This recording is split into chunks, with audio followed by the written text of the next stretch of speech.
Hi friends, നമസ്കാരം. അപ്പോൾ ഇന്ന് വാഴപ്പിണ്ടി അല്ലെങ്കിൽ ഉണ്ണിപ്പിണ്ടി വെച്ചിട്ടുള്ള ഒരു 3-4 വിഭവങ്ങളാണ് കേട്ടോ ഞാൻ കാണിക്കുന്നത്.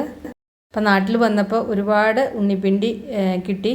പിന്നെ നമ്മൾ കാറ്റും മഴയത്തൊക്കെ വാഴയൊക്കെ വീണ് പോയപ്പോൾ അതിൽ നിന്ന് കുറേ ഉണ്ണിപ്പിണ്ടി കിട്ടി. അപ്പോൾ അതുകൊണ്ടുള്ള വിഭവങ്ങളാണ് കാണിക്കുന്നത് കേട്ടോ. എല്ലാം ഒന്നിനൊന്ന് നല്ല സൂപ്പർ ടേസ്റ്റാണ്. അപ്പോൾ എല്ലാവരും ഉണ്ടാക്കി നോക്കണം. ഇപ്പോൾ വാഴപ്പിണ്ടി കൊണ്ട് നല്ലൊരു പുളിങ്കറി ഉണ്ട്. സാധാരണ ഉണ്ടാക്കുന്നതിന് വ്യത്യസ്തമായിട്ട് പരിപ്പൊന്നും ചേർക്കാതെ നല്ല ടേസ്റ്റുള്ള കൊഴുപ്പോട് കൂടിയിട്ടുള്ള നല്ലൊരു പുളിങ്കറി. അതുപോലെ തന്നെ തോരൻ ഉണ്ടാക്കുന്നുണ്ട്. പിന്നെ നല്ലൊരു പച്ചടി. ഈ പച്ചടി സാധാരണ ഉണ്ടാക്കുന്ന പച്ചടിയിൽ നിന്ന് വളരെ വ്യത്യാസമായിട്ടുള്ളൊരു പച്ചടിയാണ് കേട്ടോ. നമുക്ക് കണ്ടു നോക്കാം എങ്ങനെയാണ് ഉണ്ടാക്കുന്നതെന്ന്. അപ്പോൾ അതിന് മുന്നേ ഉണ്ണിപ്പിണ്ടിയുടെ ഗുണങ്ങളൊക്കെ ഒന്ന് പറയാം കേട്ടോ. വാഴപ്പിണ്ടി നമ്മുടെ ശരീരത്തിലുള്ള അമ്ലാംശത്തെ ദൂരീകരിച്ച് ശരീരം ശുദ്ധിയാക്കാനൊക്കെ വാഴപ്പിണ്ടിക്ക് നല്ല ഗുണമുണ്ട് കേട്ടോ. അതുപോലെ തന്നെ നമ്മുടെ വയറിന് വല്ല അസ്വസ്ഥത ഉണ്ടെങ്കിലും മൂത്രാശയ രോഗങ്ങൾക്കും വാഴപ്പിണ്ടി വളരെ നല്ലതാണ്. ഇപ്പോൾ ഫൈബറുള്ള കാരണം കൊളസ്ട്രോൾ കുറയ്ക്കാനൊക്കെ നല്ലതാണ്. അപ്പോൾ അത് നമുക്ക് ഒന്ന് മുറിക്കാം. അപ്പോൾ അതിന് വേണ്ടിയിട്ട് ഇതിൻ്റെ ഇങ്ങനെ മീതത്തെ പോളുണ്ട്, അത് കളഞ്ഞിട്ട് ഇതിൻ്റെ ഉള്ളിലത്തെ ആ കട്ടിയുള്ള ഭാഗം മാത്രമേ എടുക്കണ്ടൂ. കണ്ടില്ലേ? അപ്പോൾ ഇത്രയും ഇതിൻ്റെ മീതെ കുറേ പോളകൾ ഉണ്ടായിരുന്നു കേട്ടോ. അപ്പോൾ ഞാനതൊക്കെ എടുത്ത് കളഞ്ഞു, അതൊന്നും വീഡിയോയിൽ കാണിച്ചിട്ടില്ല. അപ്പോൾ ഈ കട്ടിയുള്ള ഉള്ളിലത്തെ ഈ പോർഷൻ മാത്രമാണ്. ഇതിന്ന് പിന്നെ നമുക്ക് പോള മാറ്റിയെടുക്കാനൊന്നുമില്ല കേട്ടോ. ഇതിനി വളരെ നൈസായിട്ട് അരിഞ്ഞെടുക്കുക. അതിൻ്റെ മീതെ കൂടുതലുള്ള നാര് കൈകൊണ്ട് ചുറ്റിയിട്ട് എടുത്താൽ മതി കേട്ടോ. ഞാനിപ്പോൾ ഇവിടെ കുറച്ച് ബട്ടർ മിൽക്ക് കുറച്ച് വെള്ളത്തിൽ ഒഴിച്ചു വെച്ചിരിക്കുകയാണ്. അങ്ങനെയാകുമ്പോൾ ഈ വാഴപ്പിണ്ടി അരിഞ്ഞത് കറുത്തു പോകില്ല.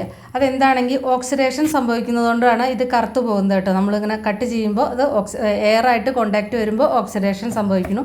അപ്പോൾ അതിങ്ങനെ കറുത്തു പോകും. അപ്പോൾ അങ്ങനെ വരാതിരിക്കാൻ ഒന്നെങ്കിൽ ബട്ടർ മിൽക്ക്, അതായത് കുറച്ച് വെള്ളത്തിൽ കുറച്ച് ഒരു സ്പൂണൊക്കെ മോര് ഒഴിച്ച് വെച്ചാൽ മതി. അല്ലെങ്കിൽ കുറച്ച് ലെമൺ ജ്യൂസ് ഒഴിച്ചാലും മതി. മോര് തന്നെ വേണമെന്നില്ല, നാരങ്ങ നീര് ഉണ്ടെങ്കിൽ അതായാലും മതി കേട്ടോ. എന്നിട്ട് ഇതേപോലെ അരിഞ്ഞിട്ട് ചെറുതായിട്ട് അരിഞ്ഞതിൻ്റെ ശേഷം വെള്ളത്തിലേക്ക് ഇട്ടാൽ മതി. അപ്പോൾ അമ്മയാണ് കേട്ടോ അത് അരിയുന്നത്.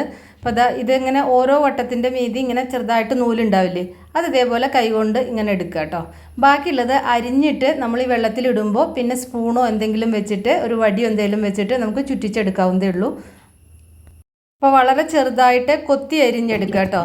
കാരണം തോരൻ ഉണ്ടാക്കുമ്പോൾ എപ്പോഴും കൊത്തി അരിഞ്ഞ് ചെറുതായിട്ട് എടുക്കണം. തോരന് വേണ്ടിയിട്ടുള്ളതാണ് കേട്ടോ ഞാൻ ആദ്യം അരിഞ്ഞെടുക്കുന്നത്. അപ്പോൾ ഒരു 2 കപ്പാണ് ഞാനിപ്പോൾ അരിഞ്ഞെടുത്തതിൻ്റെ ശേഷം 2 കപ്പ് ഉണ്ട് കേട്ടോ. അപ്പോൾ അത് റെഡി ആയിരിക്കണം.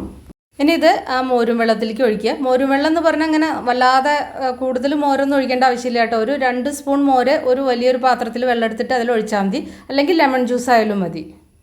അപ്പോൾ ആ മോരും വെള്ളത്തിലിട്ടിട്ട് നന്നായിട്ടൊന്ന് ഇളക്കിയതിൻ്റെ ശേഷം ഇതേപോലെ ആ നാര് ഏതെങ്കിലും കോല് കൊണ്ടോ സ്പൂൺ കൊണ്ടോ അങ്ങനെ ഇളക്കി കഴിഞ്ഞാൽ നാര് മുഴുവൻ കൂടുതലുള്ള നാര് മുഴുവൻ പോയി കിട്ടും കേട്ടോ. ഇപ്പോൾ കണ്ടില്ലേ, ഇതുപോലെ വളരെ ഈസി ആയിട്ട് റിങ് പോലെ ആ നാരൊക്കെ നമുക്ക് എടുത്ത് കളയാൻ പറ്റും. ഇനി അടുത്തത് പുളിങ്കറിക്കുള്ളതാണ്. അത് സാധാരണ നമ്മൾ തോരന് കട്ട് ചെയ്യുന്നതിനേക്കാൾ കുറച്ച് കൂടുതൽ വലിപ്പം വേണം. വല്ലാതെ വലിയ വലിയ കഷ്ണങ്ങളാക്കരുത് കേട്ടോ. ഈ ഒരു വലിപ്പത്തിൽ മുറിച്ചാൽ മതി കേട്ടോ. അപ്പോൾ അതിൽ കാണുന്നുണ്ടല്ലോ, ഈ ഒരു വലിപ്പത്തിൽ മുറിച്ചെടുത്താൽ മതി. ഇതിൻ്റെ കൂടെ 2 കഷ്ണം ഓമക്കായ എടുത്തിട്ടുണ്ട് കേട്ടോ. ഈ ഒരു വലുപ്പത്തിലുള്ള 2 കഷ്ണം ഓമക്കായയാണ്, അതായത് പപ്പായ. അതും കൂടി ചേർക്കുമ്പോൾ നല്ലൊരു രുചിയാണ്. ഓമക്കായ ഇല്ലെങ്കിൽ ഇതിന് പകരം മത്തങ്ങ ചേർത്താലും മതി കേട്ടോ. നല്ല കുറച്ച് പഴുത്ത മത്തങ്ങയില്ലേ, അത് ചേർത്താലും മതി. പിന്നെ ഇതിൻ്റെ കൂടെ ഈ ഒരു വലുപ്പത്തിലുള്ള സവാള കൂടി വേണം കേട്ടോ. സവാള ഇതുപോലെ ഇങ്ങനെ കുറച്ച് വലിയ കഷ്ണങ്ങളാക്കിയിട്ട് എടുക്കുക കേട്ടോ, അരിഞ്ഞെടുക്കരുത്. എല്ലാം നുറുക്കി വെച്ചിട്ടുണ്ട്. ഈ ഉണ്ണിപ്പിണ്ടി ഈ ഒരു വലുപ്പത്തിൽ നുറുക്കിയെടുക്കുക കേട്ടോ. അത് ഏതാണ്ട് ഒരു 1.25 കപ്പുണ്ട്. അപ്പോൾ എല്ലാം കഷ്ണങ്ങളൊക്കെ റെഡി ആയിരിക്കണം. അപ്പോൾ കടായി അടുപ്പത്ത് വെച്ചിട്ട് ഒരു 1/2 ടീസ്പൂൺ ഉലുവ ഒന്ന് വറുത്തെടുക്കുക. എണ്ണയൊന്നും ഒഴിക്കണ്ട കേട്ടോ. അതൊന്ന് വറുത്ത് കോരി മാറ്റിയിട്ട് ഇതിലേക്ക് 1 ടീസ്പൂൺ തുവരപ്പരിപ്പ് ഒന്ന് വറുത്തെടുക്കുക. നമ്മളിതിൽ തുവരപ്പരിപ്പ് അരച്ച് ചേർക്കുന്നില്ല, പരിപ്പ് വറുത്ത് കോരി എടുത്തിട്ടുണ്ട്. ഇനി 1 ടേബിൾ സ്പൂൺ നാളികേരം ഈ കടായിലേക്ക് ഇടുക കേട്ടോ.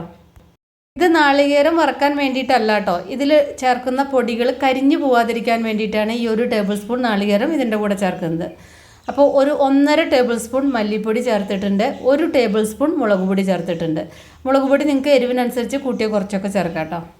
ഇനി ഇതൊന്ന് ചെറുതായിട്ടൊന്ന് വറുക്കുക. ആ പച്ച മണമൊക്കെ ഒന്ന് മാറണം. ഇതിലേക്ക് കുറച്ച് കറിവേപ്പില കൂടി ചേർത്തിട്ടുണ്ട് കേട്ടോ. പൊടി നന്നായിട്ട് ചൂടായി വരുമ്പോൾ വേറൊരു പ്ലേറ്റിലേക്ക് മാറ്റുക കേട്ടോ. ഇനി കടായിൽ 1 സ്പൂൺ വെളിച്ചെണ്ണ ഒഴിച്ചിട്ട് ഇതിലേക്ക് ഒരു ചെറിയൊരു കഷ്ണം കായം ചേർക്കുക. കായം ഇല്ലെങ്കിൽ കായത്തിൻ്റെ പൊടി ചേർത്താലും മതി കേട്ടോ. ഒരു 2 ഗ്രാം ഉണ്ടായിരിക്കും. പിന്നെ 2 ചുവന്നുള്ളി കൂടി ചേർത്തിട്ട് ഒന്ന് മൂപ്പിച്ചിട്ട് എടുക്കുക. ഇപ്പോൾ പൊടികളൊക്കെ മൂപ്പിച്ചെടുത്തിട്ടുണ്ട്. ഇനി ഇതിലേക്ക് ഒരു പിടി നാളികേരം ചേർക്കണം. അതായത് ഒരു 2 ടേബിൾ സ്പൂൺ കൂടി നാളികേരം ചേർക്കണം. ആദ്യം നമ്മൾ 1 ടേബിൾ സ്പൂൺ ചേർത്തിട്ടുണ്ടായിരുന്നു. അപ്പോൾ മൊത്തം 3 ടേബിൾ സ്പൂൺ. ഇത്രയും മതി, നാളികേരം അധികമായി പോകരുത്. അപ്പോൾ ഞാനൊരു 2 ടേബിൾ സ്പൂൺ കൂടി ചേർത്തിട്ടുണ്ട് കേട്ടോ. ഇതെല്ലാം കൂടി ചേർത്തിട്ട് അരയ്ക്കുക. ഈ നാളികേരം നമ്മൾ വറക്കേണ്ട ആവശ്യമില്ല. ഇതിലേക്ക് ഞാൻ ഈ ഒരു വലുപ്പത്തിലുള്ള പുളിയാണ് പിഴിഞ്ഞ് ഒഴിക്കാൻ പോകുന്നത് കേട്ടോ. അപ്പോൾ അത് വെള്ളത്തിലൊന്ന് കുതിരാൻ വേണ്ടിയിട്ട് വെക്കുകയാണ്. അപ്പോൾ നാളികേരം വറുത്ത് വെച്ച മസാലയും കൂടിയിട്ട് അരച്ചെടുക്കുകയാണ്. ഇനി കഷ്ണങ്ങൾ വേവിക്കാം. അപ്പോൾ ഓമക്കായും അതേപോലെ തന്നെ വാഴപ്പിണ്ടി ഞാൻ കുക്കറിൽ ഇട്ടിട്ടുണ്ട്. കുറച്ച് വെള്ളം ഒഴിച്ചിട്ടുണ്ട് കേട്ടോ. കുറച്ച് ഉപ്പിടുക. ഇതിൽ സവാളയും ചേർത്തിട്ടുണ്ട് കേട്ടോ. ആവശ്യത്തിന് ഉപ്പ് ചേർക്കുക. പിന്നെ ഒരു 1/2 ടീസ്പൂൺ മഞ്ഞൾപ്പൊടി, പിന്നെ കുറച്ച് വെള്ളം. വാഴപ്പിണ്ടി ആവുക കാരണം വെള്ളം കൂടുതൽ ഒഴിക്കണ്ട, കുറച്ച് വെള്ളം ഒഴിച്ചാൽ മതി. എന്നിട്ട് അടച്ചു വെച്ചിട്ട് 2 വിസിൽ വന്നാൽ മതി. ഫ്ലെയിം ഓഫ് ചെയ്യുക കേട്ടോ. അപ്പോൾ കഷ്ണമൊക്കെ നന്നായിട്ട് വെന്തിട്ടുണ്ട്. ഇനി ഇതിലേക്ക് പുളി ഒഴിക്കുക. പുളി ഒഴിച്ചിട്ട് നന്നായിട്ടൊന്ന് തിള വരണം. ഉപ്പൊക്കെ നോക്കുക കേട്ടോ. ഉപ്പൊക്കെ പുളി ഒഴിച്ചിട്ടൊന്ന് തിള വെന്തതിൻ്റെ ശേഷം നോക്കിയാൽ മതി. എന്നിട്ട് വേണ്ട ഉപ്പൊക്കെ ചേർക്കാം. പുളി നന്നായിട്ട് തിള വന്നതിൻ്റെ ശേഷം അരപ്പ് ചേർക്കുക. ആവശ്യത്തിനുള്ള ചൂടുള്ള വെള്ളം കൂടി ഒഴിക്കുക കേട്ടോ. ഇതിങ്ങനെ വല്ലാതെ വെള്ളത്തോടെ തന്നെ വെക്കരുത്, അപ്പോൾ ടേസ്റ്റ് ഉണ്ടാവില്ല. ഇതിലേക്ക് വേണമെന്നുണ്ടെങ്കിൽ ചെറിയൊരു കഷ്ണം ശർക്കര ചേർക്കാം. ഞാൻ കുറച്ച് ചെനച്ച ഓമക്കായാണ്. ഓമക്കായക്ക് ചെറിയൊരു മധുരമുണ്ട്, അത് കാരണം ഞാൻ പിന്നെ ശർക്കര ചേർക്കുന്നില്ല കേട്ടോ. അപ്പോൾ അത് കറിയൊക്കെ റെഡി ആയിരിക്കുന്നു. ഇനി ഇതിലേക്ക് കുറച്ച് കറിവേപ്പിലൊക്കെ ചേർക്കാം. ആവശ്യത്തിന് ഉപ്പും ചേർക്കാം കേട്ടോ. ഇനി വറുത്തിടാം. 1 ടേബിൾ സ്പൂൺ വെളിച്ചെണ്ണ ചൂടായി വരുമ്പോൾ 1 ടീസ്പൂൺ കടുക് ചേർത്ത് പൊട്ടിക്കുക. 1 നുള്ള് ഉലുവ ചേർക്കാം, ഒരു വലിയ നുള്ള് കേട്ടോ. 2 ഉണക്കമുളക്, ഒരു 3-4 ചുവന്നുള്ളി ഒന്ന് മൂപ്പിക്കുക, ഒരു പിടി കറിവേപ്പില. ഇതെല്ലാം കൂടി മൂപ്പിച്ചിട്ട് കറിയിലേക്ക് ഒഴിക്കുക. നല്ല ടേസ്റ്റുള്ള ഒരു പുളിങ്കറിയാണ് കേട്ടത്. അപ്പോൾ അതാ കറിയൊക്കെ റെഡിയായി. ഇനി അടുത്തത് പച്ചടിക്കുള്ളതാണ്. പച്ചടിക്ക് വേണ്ടിയിട്ട് ആ തോരൻ അരിയുന്നോട് കൂടിയിട്ട് അതേ വലുപ്പത്തിൽ തന്നെ കൊത്തി അരിഞ്ഞിട്ട് 1 കപ്പ് ഉണ്ണിപ്പിണ്ടിയാണ് എടുക്കേണ്ടത് കേട്ടോ. അത് കുക്കറിലിടുക. എനിക്ക് ആവശ്യത്തിന് ഉപ്പ് ചേർത്തിട്ടുണ്ട്. പിന്നെ 1/4 കപ്പിനേക്കാൾ കുറവ് വെച്ചിട്ട് വെള്ളം ചേർക്കുക. കാരണം ഉണ്ണിപ്പിണ്ടിയിൽ ധാരാളം വെള്ളമുള്ളതാണ്. അടച്ചു വെച്ച് വെയിറ്റ് ഇട്ടിട്ട് ഒരു 3-4 വിസിൽ, പിന്നെ ലോ ഫ്ലെയിമിലും കുറച്ച് നേരം ഒന്ന് കുക്ക് ചെയ്യുക കേട്ടോ. പിന്നെ ഇതിലേക്കുള്ള അരപ്പാണ്. 1/2 കപ്പ് തേങ്ങ, 2 ചുവന്നുള്ളി, 1 നുള്ള് ചെറിയ ജീരകം കേട്ടോ. കാരണം നമ്മൾ പച്ചടിയിലൊന്നും ചുവന്നുള്ളി ചേർക്കില്ല. ഇതുപോലെ ചുവന്നുള്ളി ചേർത്തിട്ട് അരച്ചിട്ട് ഇതുപോലെ ഉണ്ടാക്കി നോക്കും, നല്ല ടേസ്റ്റാണ്. കുറച്ച് മോര് ഒഴിച്ചിട്ടാണ് ഞാനിപ്പോൾ ഇത് അരച്ചെടുക്കുന്നത്. ഒരു 1/4 കപ്പ് മോര് അല്ലെങ്കിൽ തൈര് ചേർത്തിട്ട് അരച്ചെടുക്കുക കേട്ടോ. ഈ ഉണ്ണിപ്പിണ്ടി ഇപ്പോൾ ഇതാ വെന്തിട്ടുണ്ട്. ഇതൊന്ന് ഉടച്ചു കൊടുക്കുക, നന്നായിട്ട് ഉടച്ചു കൊടുക്കണം കേട്ടോ. അപ്പോൾ ഈ ഉണ്ണിപ്പിണ്ടി വേവിക്കുമ്പോൾ കുറച്ച് കൂടുതൽ നേരം വെച്ചിട്ട് വേവിക്കുക കേട്ടോ. എന്നിട്ട് അതിലത്തെ ആ വെള്ളം ഒന്ന് വേണമെങ്കിൽ വറ്റിച്ചെടുക്കാം. അതിന് ശേഷം ഈ അരപ്പ് ചേർക്കുക. ഈ അരപ്പ് ചേർക്കുമ്പോൾ നമ്മൾ ഫ്ലെയിമൊക്കെ ഓഫ് ചെയ്തിട്ടാണ് കേട്ടോ. അപ്പോൾ കാരണം ഇത് പിന്നെ നമ്മൾ അരപ്പ് ചേർത്താൽ പിന്നെ ചൂടാക്കാൻ പാടില്ല. ഉണ്ണിപ്പിണ്ടി മാത്രം വേവിച്ചാൽ മതി. നാളികേരും തൈരൊന്നും നമ്മൾ പിന്നെ വേവിക്കുന്നില്ല. അത് കാരണം ഫ്ലെയിം ഓഫ് ചെയ്യുക. അതൊരു ഉണ്ണിപ്പിണ്ടി പിന്നെ വെന്തതിൻ്റെ ശേഷം വേറൊരു പാത്രത്തിലേക്ക് മാറ്റിയിട്ട് തൈര് നാളികേരും കൂടി അരച്ചത് മിക്സ് ചെയ്താലും മതി കേട്ടോ. ഞാൻ ഇപ്പോൾ കുക്കറിൽ നേരിട്ട് മിക്സ് ചെയ്യുന്നേ ഉള്ളൂ. അപ്പോൾ ഫ്ലെയിമൊക്കെ ഓഫാണ് കേട്ടോ, ചൂടാക്കരുതേ. ഇനി ഇതിലേക്ക് ആവശ്യത്തിലുള്ള ഉപ്പ് ചേർക്കുക. 1 നുള്ള് പഞ്ചസാര കൂടി ചേർക്കുക കേട്ടോ. പച്ചടിയല്ലേ, അപ്പോൾ ഒരു പഞ്ചസാരയുടെ 1 നുള്ള് ചേർത്ത് കഴിഞ്ഞാൽ കുറച്ചും കൂടി ടേസ്റ്റ് ഉണ്ടായിരിക്കും. 1 നുള്ളേ ചേർക്കാവും. നന്നായിട്ട് മിക്സ് ചെയ്യുക. ഇതൊരു വേറൊരു പാത്രത്തിലേക്ക് മാറ്റുക കേട്ടോ. ഇതിലേക്ക് 1 നുള്ള് പഞ്ചസാര ചേർത്തിട്ടുണ്ട്. പിന്നെ ഉപ്പൊക്കെ നോക്കിയിട്ട് ഉപ്പും വേണമെങ്കിൽ ചേർക്കുക കേട്ടോ. എല്ലാം കൂടി മിക്സ് ചെയ്യുക. വേറൊരു പാത്രത്തിലേക്ക് മാറ്റുകയാണ് ഞാനിത്. ഇനി ഇതിലേക്ക് ഒരു 1/2 ടീസ്പൂൺ കടുക് ചതച്ചത്. പച്ചടിയല്ലേ, കടുക് ചതച്ചാലാണ് അതിൻ്റെ കറക്റ്റ് ടേസ്റ്റ് കിട്ടുള്ളൂ. അപ്പോൾ ഒരു 1/2 ടീസ്പൂൺ കടുക് ചതച്ചതാണ് ചേർത്തത്. എന്നിട്ട് നന്നായിട്ട് മിക്സ് ചെയ്യുക. ഇനി ഇതിലേക്ക് വറുത്തിടാം. 1 ടീസ്പൂൺ വെളിച്ചെണ്ണ ചൂടായി വരുമ്പോൾ അതിലേക്ക് ഒരു 1/2 ടീസ്പൂൺ കടുക് ചേർത്ത് പൊട്ടിക്കുക. അതിലേക്ക് ഒരു 2 ഉണക്കമുളക്, ഒരു പിടി കറിവേപ്പില ചേർത്തിട്ട് ഈ പച്ചടിയിലേക്ക് ഒഴിക്കുക കേട്ടോ. നമ്മൾ കുറച്ച് നേരം ഒന്ന് അടച്ച് വെക്കുക. അപ്പോൾ ആ ഫ്ലേവറൊക്കെ അതിലേക്ക് നന്നായിട്ട് പിടിക്കും. നല്ല ടേസ്റ്റുള്ള ഒരു പച്ചടിയാണ് കേട്ടോ ഇത്. ഇനി അടുത്തത് നമ്മൾ തോരനാണ് കേട്ടോ ഉണ്ടാക്കുന്നത്. അപ്പോൾ അതിലേക്ക് നാളികേരം ഒന്ന് ഒതുക്കിയെടുക്കണം. 1 വെളുത്തുള്ളി മിക്സർ ജാറിലേക്ക് ഇട്ടിട്ടുണ്ട്. 1 വെളുത്തുള്ളി മാത്രമേ ഇടാവൂ, കൂടുതലായി പോകരുത്. ഇതിലേക്ക് ഒരു 1/2 കപ്പ് നാളികേരം ചേർത്തിട്ടുണ്ട്. പിന്നെ 1 നുള്ള് ചെറിയ ജീരകം കേട്ടോ, അത് കൂടി പോകരുത്. 1 നുള്ളേ ചേർക്കാവൂ ചെറിയ ജീരകം. ഇതിലേക്ക് 1 നുള്ള് മഞ്ഞൾപ്പൊടി, അതുപോലെ തന്നെ കുറച്ച് മുളക് പൊടി കൂടി ചേർത്തിട്ട് ഒന്ന് പൾസ് ചെയ്യുക. അരയ്ക്കരുത് കേട്ടോ, പൾസ് ചെയ്യുക, വെള്ളമൊന്നും ഒഴിക്കരുത്. ഇനി കടായി അടുപ്പത്ത് വെച്ച് ചൂടായി വരുമ്പോൾ അതിലേക്ക് ഒരു 1-2 ടേബിൾ സ്പൂൺ വെളിച്ചെണ്ണ ഒഴിക്കുക. വെളിച്ചെണ്ണ ചൂടായി വരുമ്പോൾ 1/2 ടീസ്പൂൺ കടുക് ചേർത്ത് പൊട്ടിക്കുക. ഇതിലേക്ക് 1/2 ടീസ്പൂൺ ഉഴുന്ന് ചേർക്കുക. ഉഴുന്ന് ഇങ്ങനെ വല്ലാതെ മൂത്ത് പോകണ്ട, പാകത്തിന് മൂത്താൽ മതി കേട്ടോ. വല്ലാതെ മൂത്ത ഒരു എന്താ പറയുക ബലം വരും. ഇനി ഇതിലേക്ക് 2 ഉണക്കമുളക് ചേർക്കാം, ഒരു പിടി കറിവേപ്പില ചേർത്തിട്ടുണ്ട്, 1/2 കപ്പ് ചുവന്നുള്ളി ഇങ്ങനെ സ്ലൈസ് ചെയ്തിട്ട് അരിഞ്ഞത്. ചുവന്നുള്ളിയാണ് കേട്ടോ, സവാളയല്ല. ചുവന്നുള്ളി ഇതിൽ നന്നായിട്ടൊന്ന് മിക്സ് ചെയ്യുക, കുറേ നേരം വഴറ്റരുത് കേട്ടോ.